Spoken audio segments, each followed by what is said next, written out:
Just days ahead of the first phase of polling, a raging controversy over an island that an RTI reply says was given up by the Congress government in the 1970s. The BJP has been cornering the Congress and DMK on the issue. The Prime Minister himself led the charge against INDI bloc constituents. First, he took on the Congress, then he took on the DMK. But the opposition now has hit back at the centre with the same tool, an RTI reply, but this one is from 2015.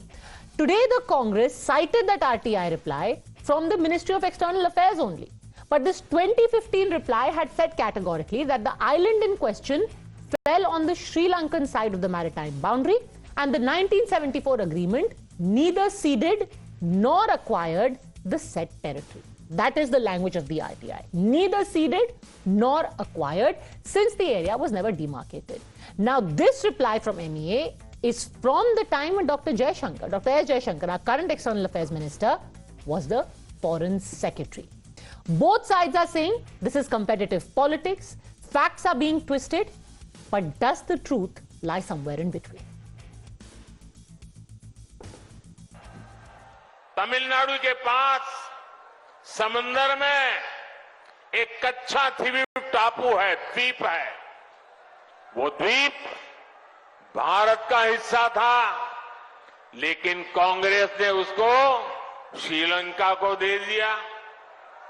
अब इस द्वीप के आसपास भी कोई भारतीय मछुआरे गलती से चला जाता है तो उसे गिरफ्तार किया लिया जाता है, जेल में बंद कर दिया जाता है।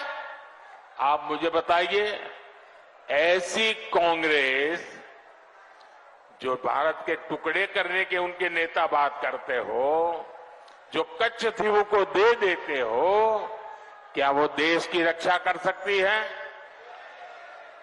जरा पूरी ताकत से बताइए, देश की रक्षा कर सकती है? क्या कांग्रेस देश की रक्षा कर सकती है? But naturally, this is one of the most spoken about topic with parties like Congress, DMK taking strong offense to the suggestion that this was done against national interest. Joining us, somebody who has in fact seen that entire period and tracks the politics, not just of Tamil Nadu, but nationally very, very closely, editor of Tughlaq. Thanks very much, Mr. Gurumurthy, for speaking to us here on Times Now. I want to start by asking you, the fact that this information comes out just a fortnight before elections are to take place in Tamil Nadu. Can we see it divorced from an electoral motive, considering that this was an RTI filed by the BJP chief in Tamil Nadu, K. Annamalai? See, I look at it entirely differently, because I have been associated with Tamil Nadu politics from around that time and even earlier, with the rise of the DMK to power and then the split in the Congress, and how one section of the dominant part of the Congress led by Mrs. Gandhi had an alliance with the DMK, which the Congress opposed throughout its life. So the DMK sprouted out of the anti-national Dravidian movement, and it was getting, if not integrated, at least aligned with national politics through Mrs. Gandhi's association. You know, at that time, the main opposition party was led by Kamaraj of the organization Congress. So the alliance between Indira Gandhi and Karunanidhi was the most powerful. And in 1971 elections, Kamaraj had been reduced to a very marginal force. So whatever Mrs. Gandhi and Karunanidhi decided became the voice or the decision of Tamil Nadu itself. And another background we must have in mind, that Sri Lankan issue, Tamil issue, had not become a big issue. It was only much, much later, towards the end of 1970s and early 1980s, it became an issue. So it was at that time that Karunanidhi thought it is better to sail with Indira Gandhi. He didn't want to have any problem in the alliance between them. So it was the political alliance between Indira Gandhi and Karunanidhi that decided the fate of the Kachchatheevu. When Sri Lankan issue, Tamil issue became a huge issue in the 1980s and 90s and later, the Kachchatheevu issue became a very emotive issue. In 1970s, it was not an emotive issue. It was an issue. It was concerned more with fishing rights. So when it became a big issue, then Katchatheevu was being played by Karunanidhi himself. Not only against the Congress, he began playing it against the nation itself. He turned it into a North versus South issue, as if the central government is doing injustice to Tamil Nadu.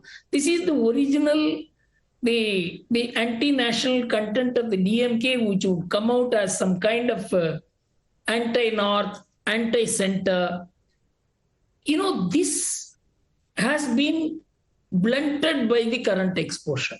That this whole anti-North, anti-center politics, which was played by concealing the role of the DMK and Karunanidhi in the Kachchatheevu transfer, or whatever happened, that has been completely sealed by this exposure. I am not looking at it in any other way. In fact, in international law, if Mrs. Gandhi had struck a deal on Kachchatheevu, it is binding on India. And I don't think even Narendra Modi can reverse it.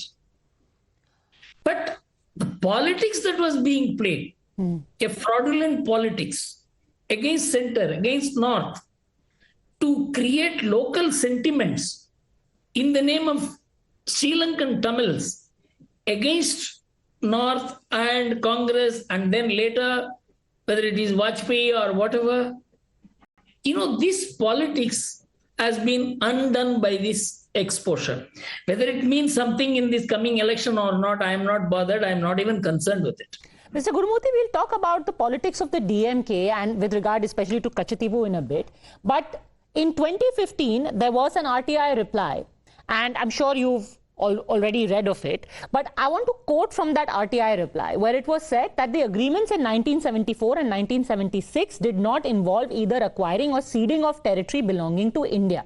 This was the NDA government's RTI reply 1 year since when they were a government. And the specific question was about Kachchatheevu.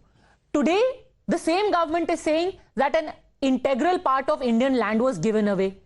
2015, they said there was no ceding, there was no giving away. Now they're going back, they're doing a 180-degree turn. How? See, I am looking at it this way. Till 1974, the rights of either India or Sri Lanka was not determined.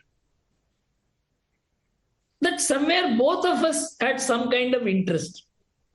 We were using it for fishing. We may not have, in fact, even Sri Lanka did not territorially control Kachchatheevu. Let's assume that it was an open-ended thing.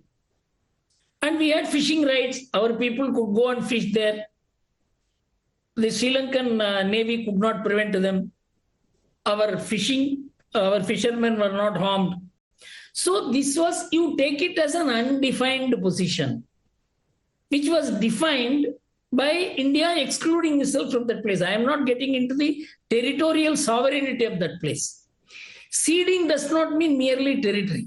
Ceding means the common rights which you had and which the customary rights which you exercised. You gave it up in 1974.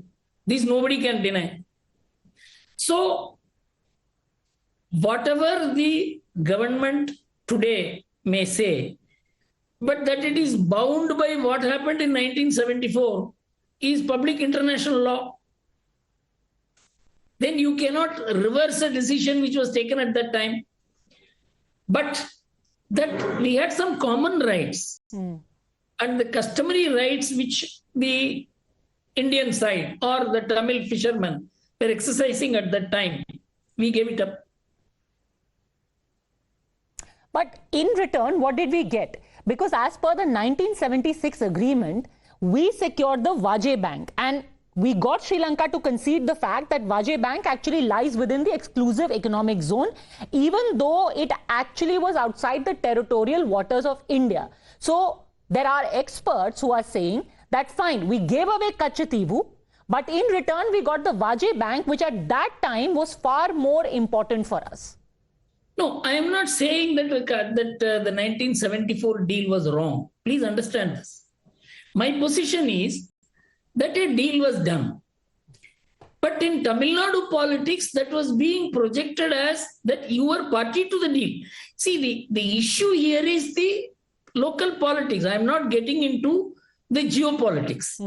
I am talking about the local politics. We have suffered from that politics. We fought against that politics. We continue to fight that trend in Tamil Nadu politics, where regional parties turned this into an issue against the center, against north-based political parties to promote their own little politics here, when you were fraudulently a party to it.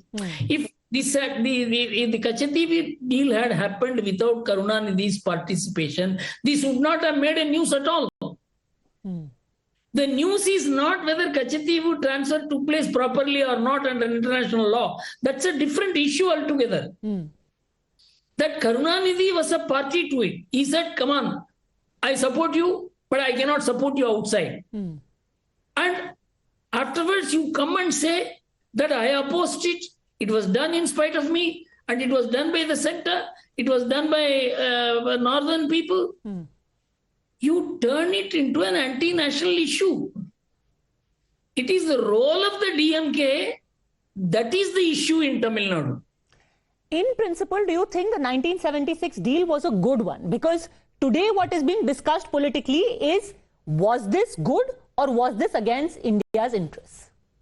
You see, there are two ways in which you can look at it. You can look at it as a territory, and you can look at it as a place where there was a convergence of fishing rights of the Tamils as well as Sri Lankan fishermen. You could still have made a deal, but you could have preserved the fishing rights of Tamils, which is one of the biggest issues between Tamil Nadu and Sri Lanka. So I am not saying the deal as such is wrong, but it could have been done better. You know, I am not going into as I told you, the geopolitical aspect. Today, public international law governs the status of Katchatheevu as the integral part of Sri Lanka. But the issue for me has been the 40-year fraud which was being committed on the people of Tamil Nadu, saying that this was done by the central government against the interest of Tamil Nadu, against the interest of Tamils, and we are the fighters for Tamils. And you are really the collaborator. That is the point in Tamil Nadu. It's interesting you say that, because in just July last year, MK Stalin had written to the Prime Minister asking him to take up key issues with Sri Lankan President Ranil Wickremesinghe, including the issue of Kachchatheevu Island. Could it be possible that Mr. Stalin did not actually know what transpired in 1974, that actually Mr. Karunanidhi had been briefed by a bureaucrat, had been taken into confidence because this was an issue that was top secret? You see, the way Karunanidhi would normally respond to an issue like this, he didn't respond it the way in 1974. His opposition was mute. It was formal. It was pro forma. It was a mere protocol. So that itself showed, given the fact that he was in deep alliance with the Congress led by Mrs. Gandhi, and he had electoral alliance with her, to say that he must have been party to it. This was always suspected. It is not that Karunanidhi's role was above board in 1974 in the mind of the people of Tamil Nadu. So I will give the benefit of doubt to Stalin, that he may not have known when he wrote this letter that Karunanidhi had a secret deal with Mrs. Gandhi. But once he comes to know, will he accept that his father has done a wrong thing? It'll be interesting to see. So far, of course, the DMK has trod the middle path, saying we were against the ceding of Kachchatheevu, but what has the government done for the last 10 years?